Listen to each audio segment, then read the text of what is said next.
The hearing will come to order. I'd first like to thank our witness, Dr. Sean Kirkpatrick, for testifying here and in today's earlier closed session, and for his long and distinguished career, both in the intelligence community and in the Department of Defense. Dr. Kirkpatrick is the director of the All-Domain Anomaly Resolution Office, or A.A.R.O. Congress established this office in law to get to the bottom of the very serious problem of unidentified anomalous phenomenon, or UAP.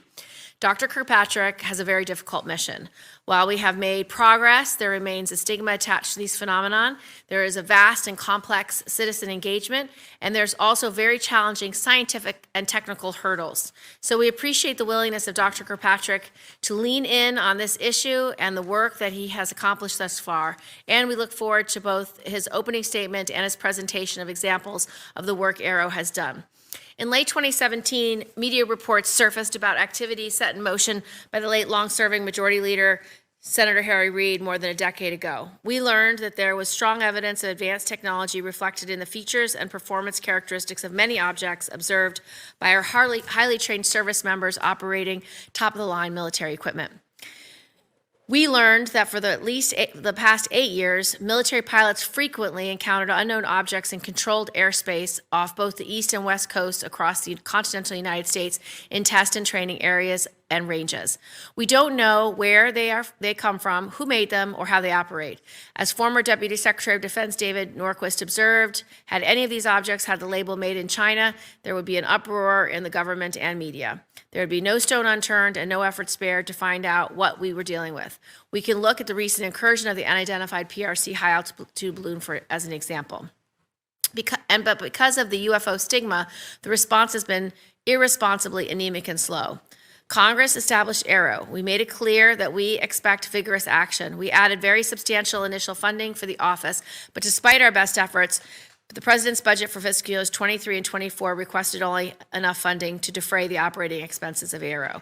It included almost no funds to sustain the critical research and development necessary to support a serious investigation. It took a letter to Secretary Austin from Senator Rubio and me and 14 other senators to get the office temporary relief for the current fiscal year. In this hearing, I intend to probe a series of specific issues. In the recent incidents where multiple objects were shot down over North America, it seemed that Pentagon leadership did not turn to A.A.R.O. office to play a leading role in advising the combatant commander. We need to know whether this will continue. We need to know whether the leadership in DoD will bring A.A.R.O. into the decision-making process in a visible way, and we need to know what role A.A.R.O. will play in interagency coordination after the NSC working group disbands. In the fiscal year 2023 National Defense and Intelligence Authorization Acts, Congress established a direct reporting chain from the A.A.R.O. Director to the Deputy Secretary of Defense.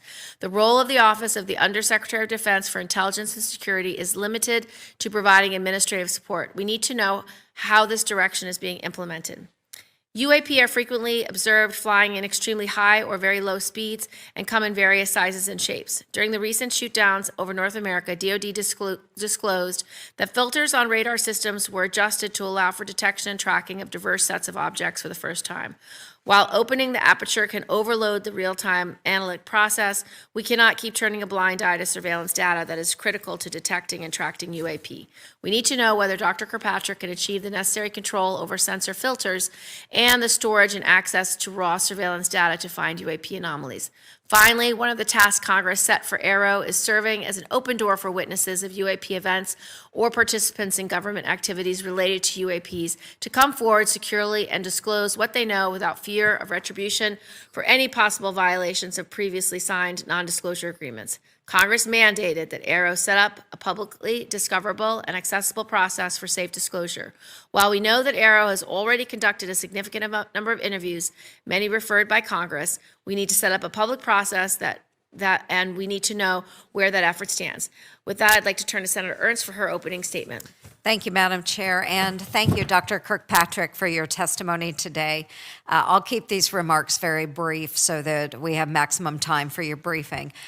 The recent downing of the Chinese surveillance balloon and 3 other objects underscores the need for domain awareness. Adversaries like China and Russia are working to hold U.S. interests, including our homeland, at risk. That's why your testimony is so important. And I so look forward to a progress update on the establishment of your office. As members know, your office evolved from the Navy-led Unidentified Aerial Phenomena Task Force to the All-Domain Anomalous Resolution Office known as A.A.R.O. Dr. Kirkpatrick, your extensive background in science and technology, research and development, and space makes you well-suited to discuss these emerging challenges. My priority is that we understand the full range of threats posed by our adversaries in all domains. That is what the Joint Force needs to be prepared to fight and win in defense of our nation. This committee needs to know about Chinese or Russian advanced technology programs to exploit our vulnerabilities. And it needs to know whether your office, along with the IC, has detected potential Chinese or Russian capabilities to surveil or attack us. Finally, we need to ensure efficient interagency coordination. Multiple elements of the DoD and IC own a piece of this mission. To add value, A.A.R.O's efforts cannot be redundant with others. Thank you again. We look forward to your testimony. Dr. Kirkpatrick, you can give your testimony. Thank you, Chairwoman Gillibrand, Ranking Member Ernst, distinguished members of the subcommittee. It's a privilege to be here today to testify on the defense's efforts to address unidentified anomalous phenomena. First, I want to thank Congress for its extensive and continued partnership as the department works to better understand and respond to UAP in an effort to minimize technical and intelligence surprise. Unidentified objects in any domain pose potential risks to safety and security, particularly from military personnel and capabilities. Congress and DoD agree that UAP cannot remain unexamined or unaddressed. We are grateful for sustained congressional engagement on this issue, which paved the way for the DoD's establishment of the All-Domain Anomaly Resolution Office in July of last year. Though A.A.R.O is still a young office, the spotlight on UAP in recent months underscores the importance of its work and the need for UAP to be taken seriously as a matter of national security. All leadership that I've had the pleasure of working with, whether DoD, IC, DOE, civil, scientific, or industrial, view Congress as a critical partner in this endeavor. A.A.R.O has accomplished much in the last 9 months since it was established. The A.A.R.O team of more than 36 experts is organized around 4 functional areas: operations, scientific research, integrated analysis, and strategic communications. In the 9 months since A.A.R.O's establishment, we've taken important steps to involve and improve UAP data collection, standardize the department's UAP internal reporting requirements, and implement a framework for rigorous scientific and intelligence analysis, allowing us to resolve cases in a systematic and prioritized manner. Meanwhile, consistent with legislative direction, A.A.R.O is also carefully reviewing and researching the U.S. government's UAP-related historical record. A.A.R.O is leading a focused effort to better characterize, understand, and attribute UAP, with priority given to UAP reports by DoD and IC personnel in or near areas of national security importance. DoD fully appreciates the eagerness from many quarters, especially here in Congress and in the American public, to quickly resolve every UAP encountered across the globe from the distant past through today. It's important to note, however, A.A.R.O is the culmination of decades of DoD, intelligence community, and congressionally directed efforts to successfully resolve UAP encountered first and foremost by U.S. military personnel, specifically Navy and Air Force pilots. The law establishing A.A.R.O is ambitious, and it will take time to realize the full mission. We cannot answer decades of questions about UAP all at once, but we must begin somewhere. While I assure you that A.A.R.O will follow scientific evidence wherever it leads, I ask for your patience as DoD first prioritizes the safety and security of our military personnel and installations in all domains. After all, a UAP encountered first by highly capable DoD and IC platforms, featuring the nation's most advanced sensors, are those UAP most likely to be resolved by my office, assuming the data can be collected. If A.A.R.O succeeds in first improving the ability of military personnel to quickly and confidently resolve UAP they encounter, I believe that in time we will have greatly advanced the capability of the entire United States government, including its civilian agencies, to resolve UAP. However, it would be naive to believe that the resolution of all UAP can be solely accomplished by the DoD and IC alone. We will need to prioritize collection and leverage authorities for monitoring all domains within the continental United States. A.A.R.O's ultimate success will require partnerships with the interagency, industry partners, academia, and the scientific community, as well as the public. A.A.R.O is partnering with the services, intelligence community, DOE, as well as civil partners and across the U.S. government to tap into the resources of the interagency. The UAP challenge is more an operational and scientific issue than it is an intelligence issue. As such, we are working with industry, academia, and the scientific community, which bring their own resources, ideas, and expertise to this challenging problem set. Robust collaboration and peer review across a broad range of partners will promote greater objectivity and transparency in the study of UAP. I want to underscore today that only a very small percentage of UAP reports display signatures that could reasonably be described as anomalous. The majority of unidentified objects reported to A.A.R.O demonstrate mundane characteristics of balloons, unmanned aerial systems, clutter, natural phenomena, or other readily explainable sources. While a large number of cases in our holdings remain technically unresolved, this is primarily due to a lack of data associated with those cases. Without sufficient data, we are unable to reach defendable conclusions that meet the high scientific standards we set for resolution, and I will not close a case that I cannot defend the conclusions of. I recognize that this answer is unsatisfying to those who in good faith assume that what they see with their eyes, with their cameras, and with their radars is incontrovertible evidence of extraordinary characteristics and performance. Yet time and again, with sufficient scientific quality data, it is fact that UAP often, but not always, resolve into readily explainable sources. Humans are subject to deception and illusions, sensors to unexpected responses and malfunctions, and in some cases, intentional interference. Getting to the handful of cases that pass this level of scrutiny is the mission of A.A.R.O. That is not to say that UAP, once resolved, are no longer of national security interest, however. On the contrary, learning that a UAP isn't of exotic origin, but is instead just a quadcopter or balloon, leads to the question of who is operating that quadcopter and to what purpose. The answers to those questions will inform potential national security or law enforcement responses. A.A.R.O is a member of the department's support to the administration's Tiger Team effort to deal with stratospheric objects such as the PRC high-altitude balloon. When previously unknown objects are successfully identified, it is A.A.R.O's role to quickly and efficiently hand off such readily explainable objects to the intelligence, law enforcement, or operational safety communities for further analysis and appropriate action. In other words, A.A.R.O's mission is to turn UAP into SEP, somebody else's problem. The U.S. government, the DoD and the IC in particular, has tremendous capabilities to deal with those encountered objects. In the wake of the PRC HAB event, the interagency is working to better integrate and share information to address identifiable stratospheric objects, but that is not A.A.R.O's lane. Meanwhile, for the few cases in all domains, space, air, and sea, that do demonstrate potentially anomalous characteristics, A.A.R.O exists to help the DoD, IC, and interagency resolve those anomalous cases.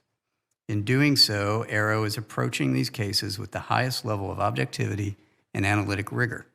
This includes physically testing and employing modeling and simulation to validate our analyses and underlying theories, then peer reviewing those results within the U.S. government, industry partners, and appropriately cleared academic institutions before reaching any conclusions. I should also state clearly for the record that in our research, A.A.R.O has found no credible evidence thus far of extraterrestrial activity, off-world technology, or objects that defy the known laws of physics. In the event sufficient scientific data were ever obtained that a UAP encountered can only be explained by extraterrestrial origin, we are committed to working with our interagency partners at NASA to appropriately inform U.S. government's leadership of its findings. For those few cases that have leaked to the public previously and subsequently commented on by the U.S. government, I encourage those who hold alternative theories or views to submit your research to credible peer-reviewed scientific journals. A.A.R.O is working very hard to do the same. That is how science works, not by blog or social media. We know that there is tremendous public interest in UAP and a desire for answers from A.A.R.O. By its very nature, the UAP challenge has for decades lent itself to mystery, sensationalism, and even conspiracy. For that reason, A.A.R.O remains committed to transparency, accountability, and to sharing as much with the American public as we can, consistent with our obligation to protect not only intelligence sources and methods, but U.S. and allied capabilities.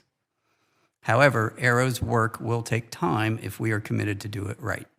It means adhering to the scientific method and the highest standards of research integrity. It means being methodical and scrupulous. It means withholding judgment in favor of evidence. It means following the data where it leads, wherever it leads. It means establishing scientific peer-reviewed theoretical underpinnings of observed data, and A.A.R.O is committed to all of those standards. I'm proud of A.A.R.O's progress over the last 9 months. Much remains to be done, but the hard work is underway.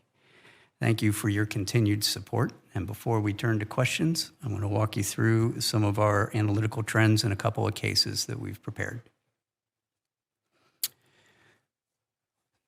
So one of the things that A.A.R.O does is high integrity analysis, as I've said. This chart represents the trend analysis of all the cases in A.A.R.O's holdings, right, to date. What you'll see on the left is a histogram of all of our reported sightings as a function of altitude. So most of our sightings occur in the 15 to 25,000 foot range, and that is ultimately because that's where a lot of our aircraft are. On the far right upper corner, you'll see a breakout of the morphologies of all of the UAP that are reported. Over half, about 52% of what's been reported to us, are round orb spheres. The rest of those break out into all kinds of different other shapes. The gray box is essentially there's no data on what its shape is. Either it wasn't reported or the sensor did not collect it. The bottom map is a heat map of all reporting areas across the globe that we have available to us.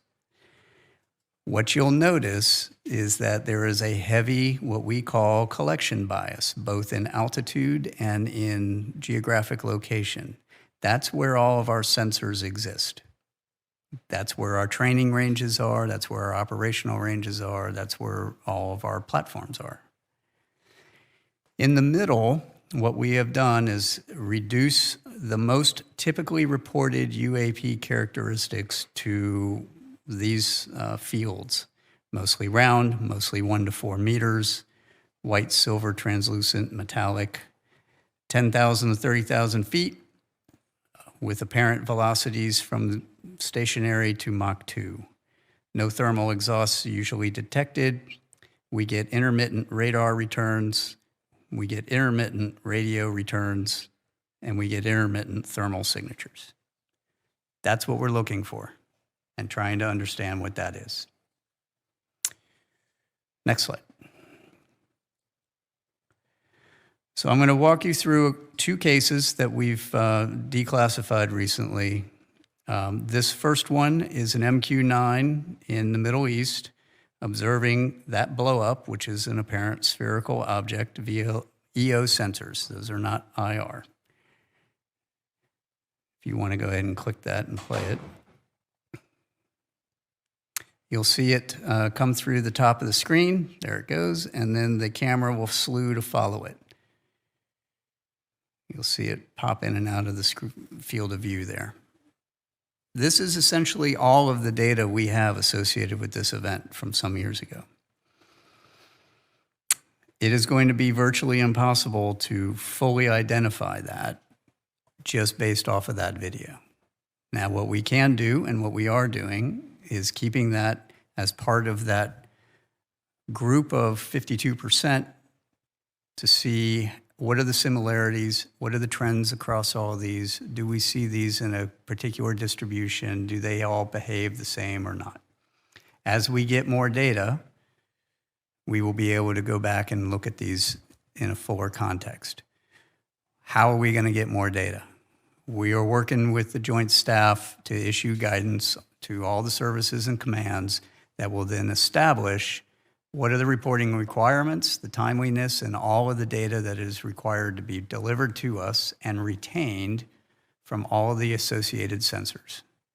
That historically hasn't been the case, and it's been happenstance that data has been collected. Next slide. This particular event, South Asia MQ9, looking at another MQ9, and what's highlighted there in that red circle is an object that flies through the screen. Unlike the previous one, this one actually shows some really interesting things that everyone thought was truly anomalous to start with. First of all, it's a high-speed object that's flying in the field of regard of two MQ9s. Second, it appears to have this trail behind it. All right, which at first blush, you would think that looks like a propulsion trail.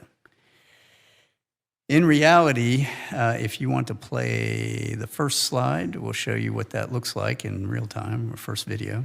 So we're looking at that, there it goes. Why don't you play it again and then pause it halfway through, right there. All right, if you might be able to see that trail there behind it. That's actually not a real trail. That is a sensor artifact.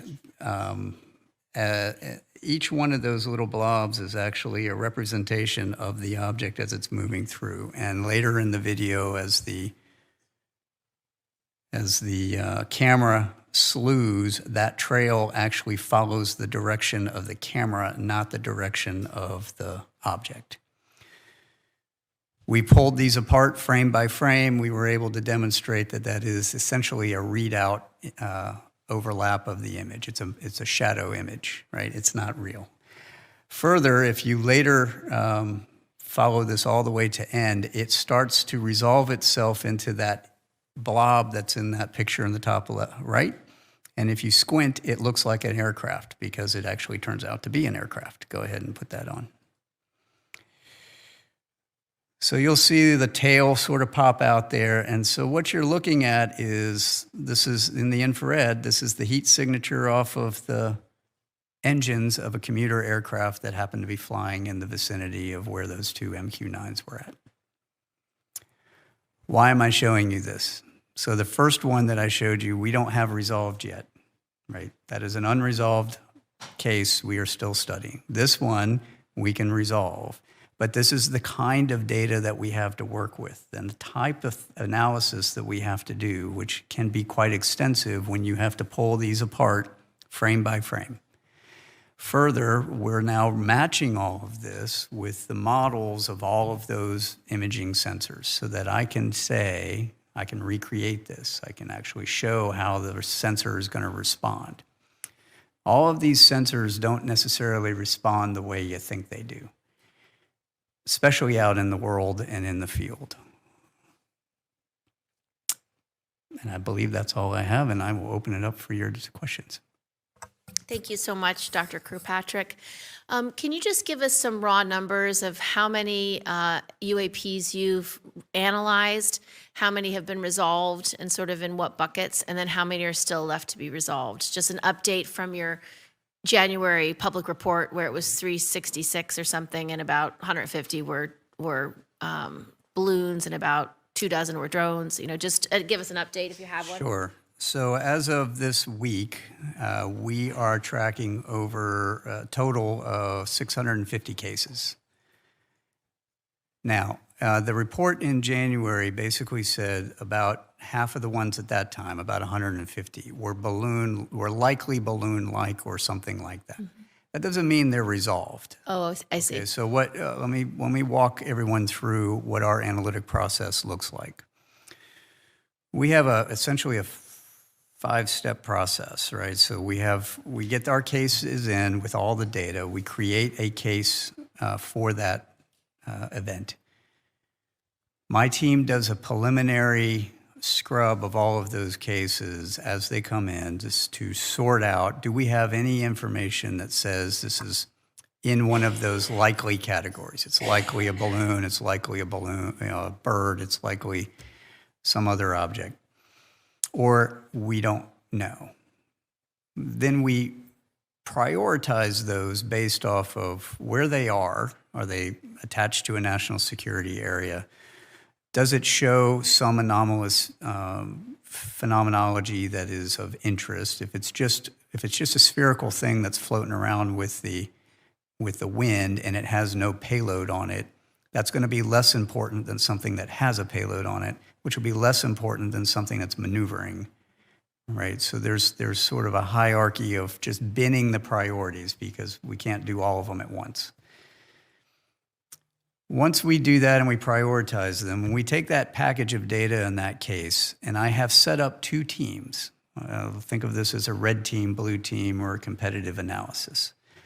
I have an intelligence community team made up of intelligence analysts, and I have an S&T team made up of scientists and engineers and the people that actually build a lot of these sensors, or physicists, because if you're a physicist, you can do anything, right? But they're not associated with the intel community. They're not intel officers. So they look at this through the lens of the sensor, of what the data says. We give that package to both teams. The intelligence community is going to look at it through the lens of the intelligence record and what they assess, and their intel tradecraft, which they have very specific rules and regulations on how they do that. Scientific community, technical community is going to look at it through the lens of what is the data telling me? What is the sensor doing? What would I expect a sensor response to be? And back that out. Those two groups give us their answers. We then adjudicate.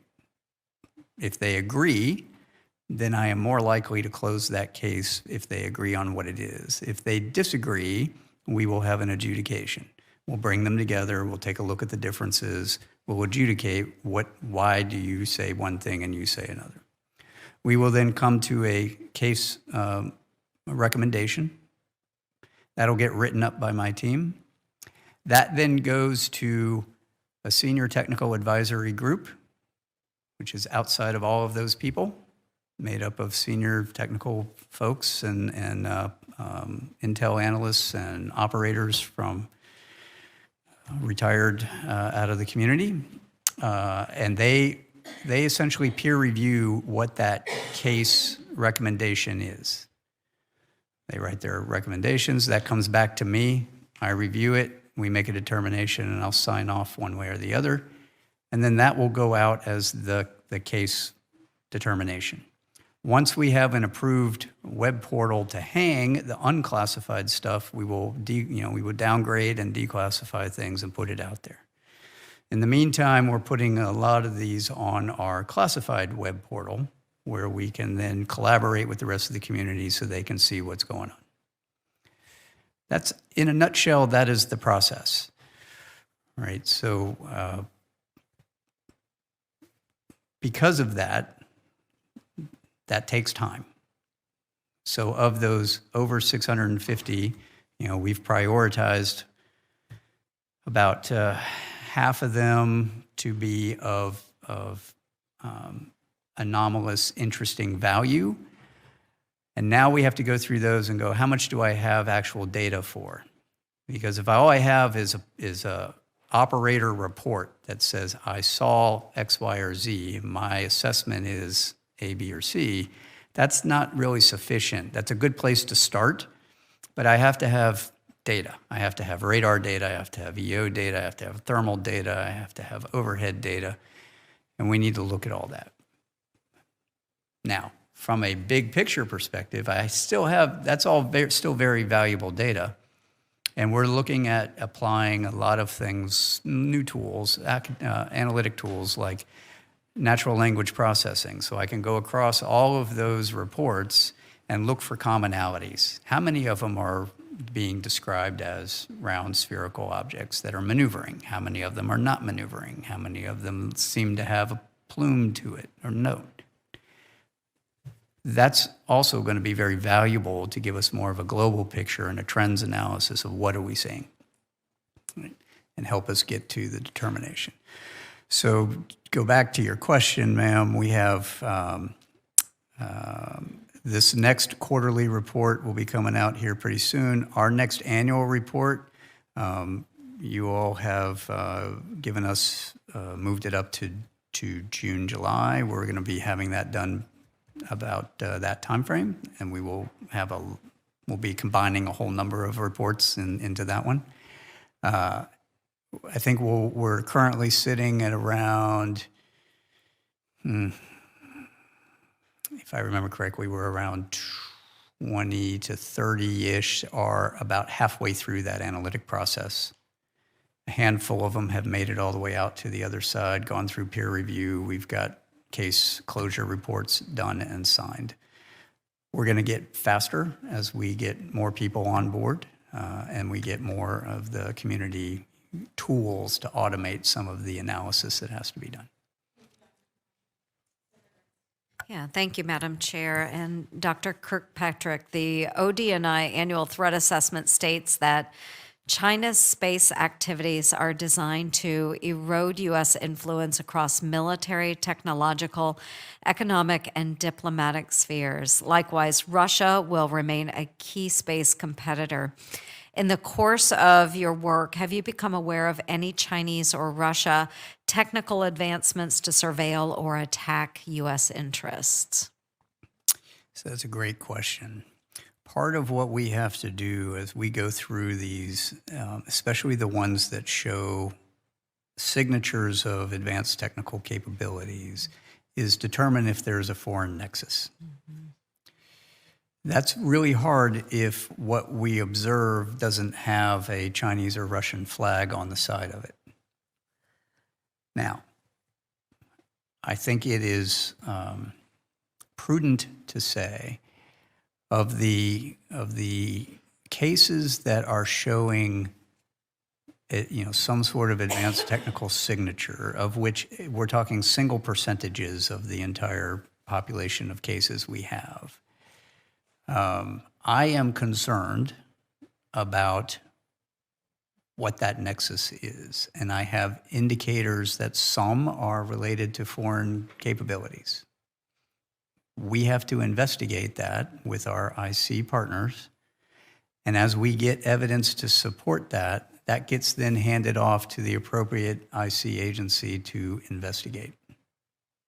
Again, it becomes an SEP at that point. Yeah, somebody else's problem. Right. Very good. Thank you. Yes. Is it possible that the Chinese or Russian advanced technologies could be causing some of these anomalous behaviors? And you said there seems to be some indicators. So just for us today, could you describe potential threat that might exist out there if they are foreign nexus?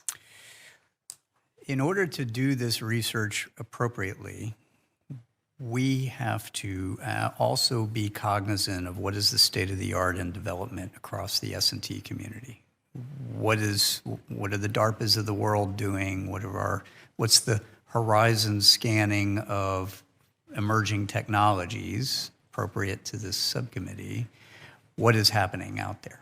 And if somebody could accelerate that capability, how would that manifest itself and what would it look like? And do those signatures match what we're seeing? Mm-hmm. There are emerging capabilities out there that in many instances, Russia and China, well, China in particular, are on par or ahead of us in some areas. Right. So previously, I used to be the Defense Department's intelligence officer for science and technical intelligence. That was our job, was to look for what does all that look like. And then, my last several years, of course, in Space Command doing space. The adversary is not waiting. They are advancing, and they're advancing quickly. If I were to put on some of my old hats, I would tell you they are less risk averse at technical advancement than we are. Right? They are just willing to try things and see if it works. Are there capabilities that could be employed against us in both an ISR and a weapons fashion? Absolutely. Do I have evidence that they're doing it in these cases? No, but I have concerning indicators. Thank you. I appreciate that. And that is why it's so important that you are working with the intelligence community as well, because you have the science, the data background, but you also need to know from various sources what adversaries may be working on. Is that correct? Okay. Thank you. Thank you very much. Thank you, Madam Chair. Senator Rhodes. Well, thank you, Chair Gillibrand, Ranking Member Ernst. This is a really important hearing. I'd like to thank you, Dr. Kirkpatrick, for your service to the country, and as a former systems analyst myself, I really appreciate your flow chart, the description of the process, and particularly the trends analysis going forward, how that's going to help us. And you talked about language, the large LLMs, the large language models, artificial intelligence. That's really going to help us in the hunt forward. Predictive analysis, I think, to some of your point, what we're worried about. But I want to focus on Nevada because I want to talk about the impact of UAPs on aviation safety. So when it comes to unidentified aerial phenomena, one of my first concerns is really about the safety of Nevada's military aviator. So we have airmen stationed at Nellis Air Force Base, naval aviators flying at Naval Air Station Fallon, and service members from across the world training at the Nevada Test and Training Range. I know you know all this. And unfortunately, the existence of advanced UAPs in the U.S. airspace and over U.S. military installations, not a new phenomenon. The Navy's officially acknowledged that between 2004 and 2021, 11 near misses occurred involving UAPs that required pilot action and follow-up reports. As a result, in 2019, the Navy established a protocol for pilots to report on their dangerous encounters. So could you speak to any ongoing efforts within DoD to ensure the safety of our aviators with a potential UAP encounter, and what's your relationship with Northcom, NORAD, Spacecom when it comes to this immediate real-time response and how they're right there in the moment, right? Absolutely. That's a great question. So let me start with, my relationship with the commands are very good. I just came back from sitting down with General Van Herk and all the J staff out at Northcom a couple weeks ago, talking through exactly what we need to do to help them get their arms around this. We are also working very closely with Joint Staff. And the Joint Staff has just been very outstanding in helping work through policy and guidance issues to the forces and to the services.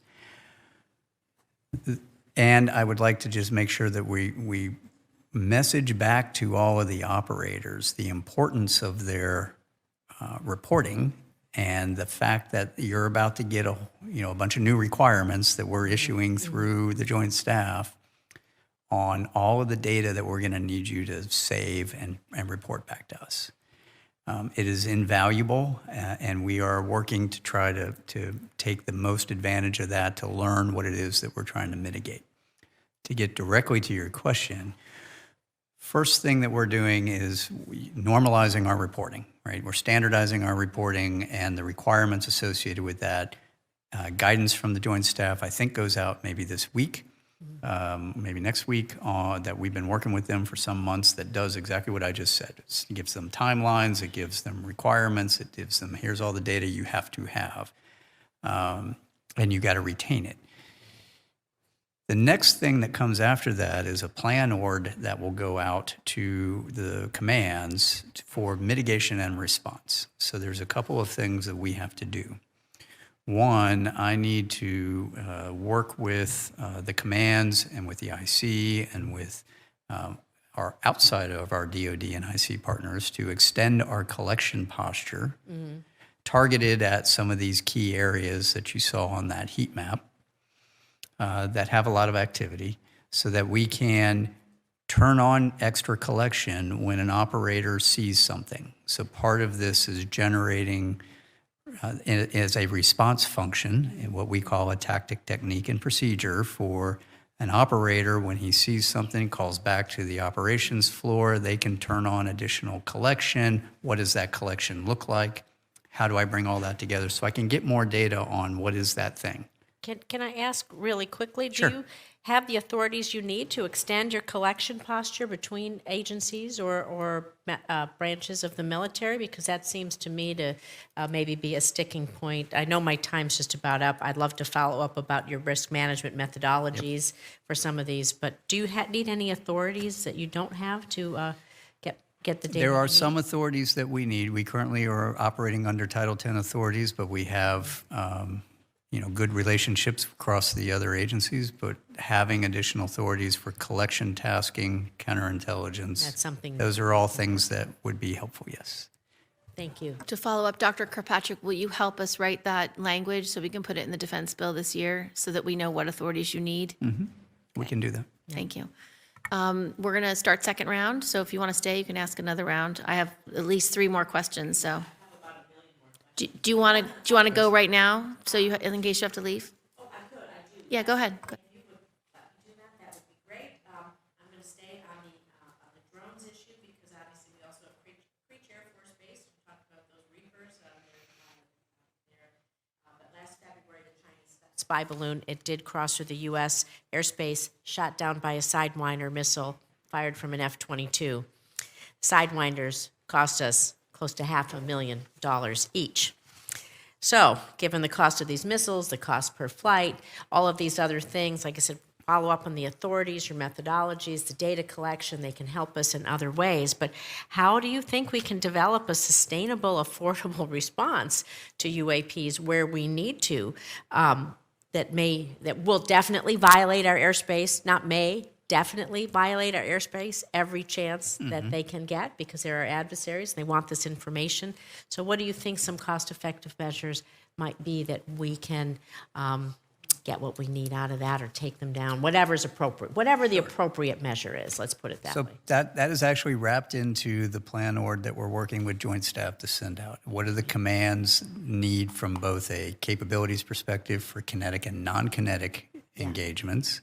What are the response functions of the particular wings or Navy, what have you?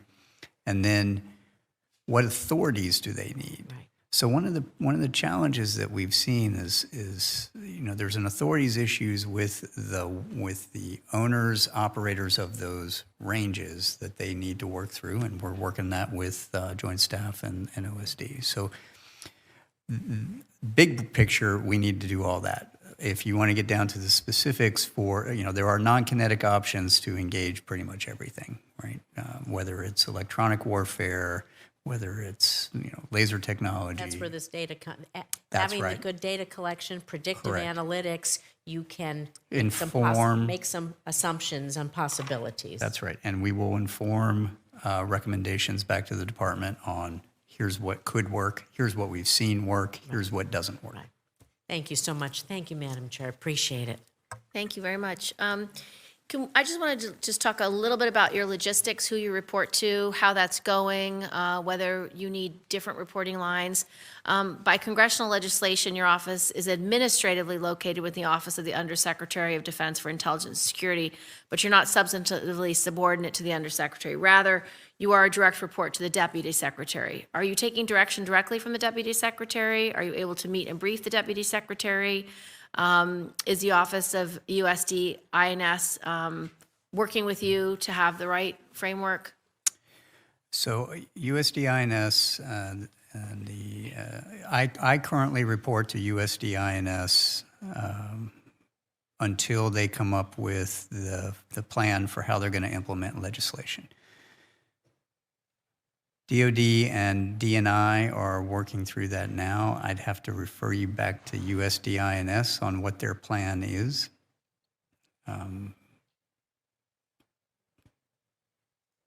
Do I need to update your reporting structure in the next defense bill, or is this something that you think will work its way out, or does it need further clarity? I think they're planning on coming back to you with an answer on what that plan is, and I think at that time that will inform what you want to do. Okay, thank you. As you know, Dr. Kirkpatrick, Congress has mandated that your office establish a discoverable and accessible electronic method for potential witnesses of UAP incidents and potential participants in government UAP-related activities to contact your office and tell their stories. Congress also set up a process whereby people subject to non-disclosure agreements, preventing them from disclosing what they may have witnessed or participated in, could tell you what they know without risk of retribution or violation of their NDAs. Have you submitted a public-facing website product for approval to your superiors, and how long has it been under review? I have. We submitted the first version of that before Christmas. And do you have an estimate from them when they will respond and when you'll have feedback on that? No, I don't. Okay. We will author a letter asking for that timely response to your superiors. When do you expect that you will establish a public-facing, discoverable, and access portal for people to use to contact your office as the law requires? So I would like to first say thank you all very much for referring the witnesses that you have thus far to us. I appreciate that. We've brought in nearly 24 so far. It's been very helpful. I'd ask that you continue to do that until we have an approved plan. Mm-hmm. We have a multi-phased approach for doing that we've been socializing and have submitted for approval sometime. Mm-hmm. Once that happens, then we should be able to push all that out and get this a little more automated. Great. What I would ask, though, is as you all continue to refer to us and refer witnesses to us, I'd appreciate if you do that. Please try to prioritize the ones that you want to do, because we do have a small research staff dealing with that. Thank you. And then do you have any plans for public engagement that you want to share now that you think it's important that the public knows what the plan is? So we have a number of public engagement recommendations according to our strategic plan. All of those have been submitted for approval. They have to be approved by USDINS. We are waiting for approval to go do that. Okay, I will follow up on that. And then my last question is about the integration of departments' UAP operations, research analysis, and strategic communications. During the recent UAP incidents over North America, it didn't appear that you were allowed to play that role. Do you agree that the public perception is generally that you and your office did not appear to play a major role in the department's response to the detection of objects over North America? What can you tell us that's going on behind the scenes from your perspective? And in the after-action assessment process, is there awareness that there is a need to operate differently in the future and a commitment to doing so? When the objects were first detected, I got called by Joint Staff Leadership to come in late one night to review events as they were unfolding and to give them an assessment based on what we knew at that time.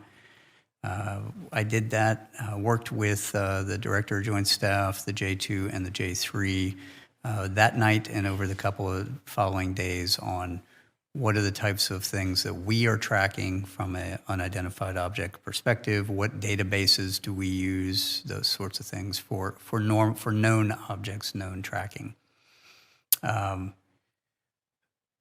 Beyond that, the response, I would have to refer you back to the White House for the decision on how they did the response. We did not play a role in what you would respond, other than that initial, advice on what we are seeing and how we are seeing it. Thank you, Madam Chair.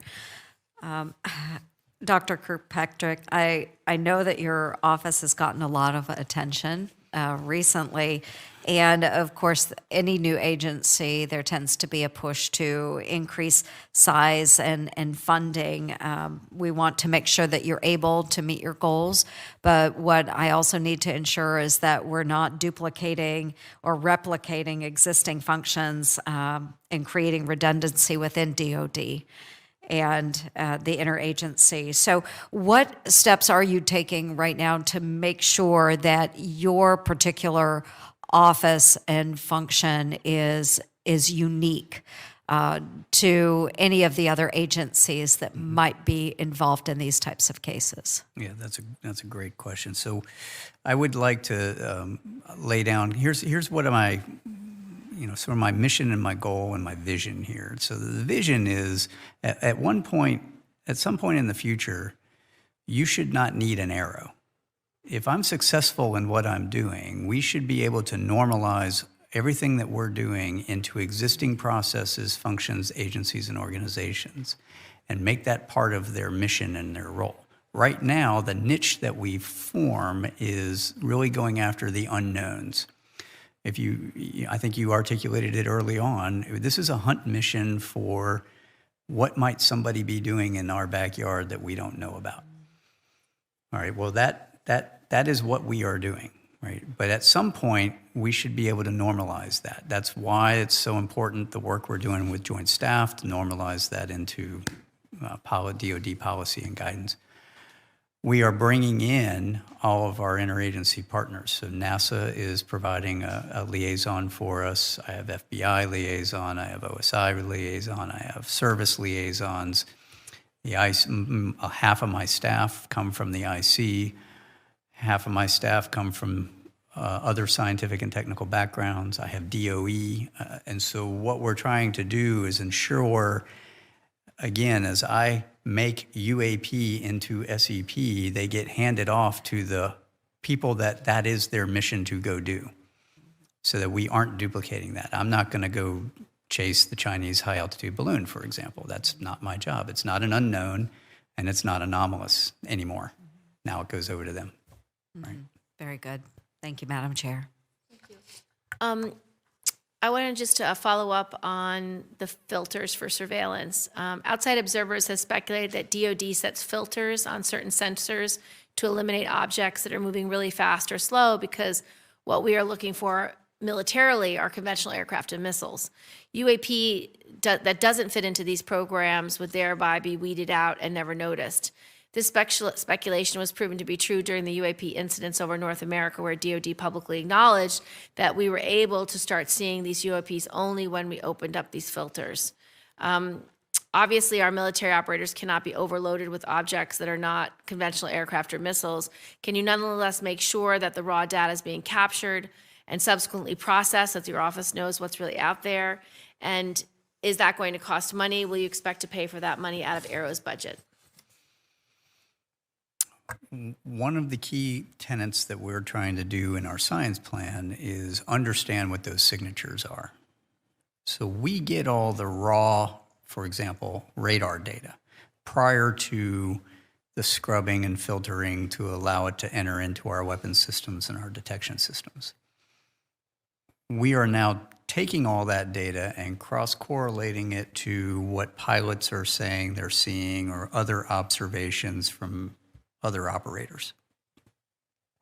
What that allows us to do is then see if there are any signatures in that data that I can pull out, generate what we'll call automatic target recognition algorithms that allow us to then use that signature associated with a observed UAP, whatever that UAP may be. We will then make those recommendations of what those changes should be back to the department. So the Deputy Secretary had asked me last October to make those recommendations. What changes do we need to make to radars, to platforms, to detection systems and algorithms, to pull on those algorithms and make those changes? That's going to take some time. That's where the research and development comes in, right? It's not instantaneous. Right now, a lot of the, I won't say, a lot of the things that fall outside of the ranges of those filters have been identified by people in the loop, and you can't have people in the loop all the time. It's just not cost effective. So part of our budget is working through what does that look like, and then making those recommendations back to the big program offices for them to put into changes in acquisition. My last question's about the academic community. Can you give us an update on sort of how you collaborate with the academic community and whether how the independent study being done by NASA complements A.A.R.O's work? Sure. Two questions, so I'm going to try to make it quick. In 1979, Carl Sagan said, extraordinary claims require extraordinary evidence. I would go one step further, and I would say extraordinary claims require not only extraordinary evidence, but extraordinary science. And so how do you do that? You do that with the scientific method, right? And so as A.A.R.O is developing and implementing its science plan, it has to do so grounded in a solid foundation of scientific theory across the entire range of hypotheses that have been presented for what UAP are. That range spans adversary breakthrough technology on one hand, known objects and phenomena in the middle, all the way to the extreme theories of extraterrestrials. All of that has physics-based signatures associated with it, whether it's theoretical from the academic community, known from things like hypersonic weapons, or adversary breakthrough technologies, as we've talked about before, or the known objects that we have to go measure. The idea is across that entire range, you have to come up with peer-reviewed scientific basis for all of it. The academic community plays a very big role on the one end of the spectrum, the intelligence community on the other end of the spectrum, and then measurement in the middle. Once I have those signatures identified in validated, peer-reviewed documents, then I have something to point to for all that data. Because all that data is going to match one of those signatures, right? And then I can go, well, it's that and not that, or it's that. And that helps us go through all that. Where NASA comes in and the study that they're doing, which I'm supporting, is really looking at the unclassified data sources that might be used to augment our classified data sources to understand if there's a signature there we can pull on. So very similar to the radars, but civil capabilities. So for example, we have a lot of climate science satellites, for example, that look at Earth. Lots of them. How many of those is the data valuable in seeing these kinds of objects? The challenge in that is those platforms don't necessarily have the resolution you need. So if you remember the slide I put up there with the trends, the size of the objects we're looking for are typically reported to be 1 to 4 meters. Well, the resolution of many of the climate science civil satellites is much larger than that, which means you'd have a hard time picking out something that's smaller than a pixel on the imagery on the data. That's not to say all of it's not useful, and there are ways of pulling through that data and going through. That is what NASA is focused on right now. So what are some other data sources that could be used? In addition, things like open source and crowdsourcing of data. We're exploring public-private partnerships, ma'am, as you know, we've talked about in the past, to look at, is there a way to smartly crowdsource additional data that might be useful to augment some of my classified sources? And what does that look like? And how would we do it so that we're not overwhelmed by, everybody who wants to take a picture of everything? Is there anything else you'd like to tell the committee before we close? Or do you have another round? Yeah. Do you have anything else you'd like to tell the committee before we close? Thank you very much for allowing us to come and share a little bit of insight into what A.A.R.O is up to and what we're doing. I hope to be able to share a whole lot more in the future. We have a lot of work to do, so if you don't hear from me outside, it's because we've got a lot of work to do. Well, thank you so much, Dr. Kirkpatrick. Thank you for the hearing. Thank you.